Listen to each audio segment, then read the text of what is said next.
An alert area on a VFR sectional chart is depicted exactly like an MOA, or a military operating area.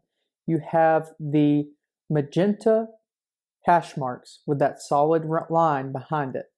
That is the same depiction for an alert area. The only difference is the name. For example, in this alert area, you have alert, or A, which stands for alert, -292. That number, you could actually look up that number and find out when it's active and more information about it.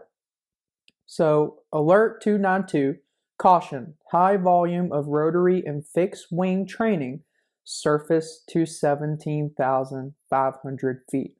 So in this area where you see the magenta hash marks, you are dealing with an alert area. There's also, if you notice, a MOA embedded within the alert area, because this alert area is military activity. And what's going on in this area is that you are dealing with pilots that are in training. It might be student pilots that are just learning to fly for the military, and they're flying either helicopters or fixed wing aircraft. So there's going to be a lot of traffic in this area. Now, as a remote pilot, can you fly in that area? Of course, you can still fly in an alert area without getting authorization. You want to be extremely cautious, though, if you do have to do this, because you are dealing with student pilots that are learning to fly. You're also dealing with a lot of pilot traffic. So you really want to be cautious anytime you fly in an alert area. And that's the exact way of how you identify one. So even though it's the same depiction as the MOA, just look for the letter A. It's going to tell you.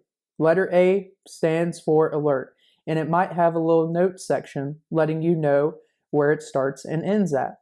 So this tells me that in this alert area, if I'm flying anywhere from the surface to 17,500 feet, which as a remote pilot you would be, then I'm going to have to be extra cautious. I'm really going to have to take the necessary precautions to ensure that I do not cause any kind of hazard to a manned aircraft, especially these student pilots that are in this general area doing a high volume of training.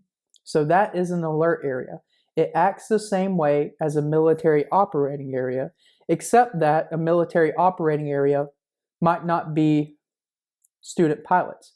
It might just be military operations. Whereas an alert area is typically student pilots, and there's a high volume of aircraft training.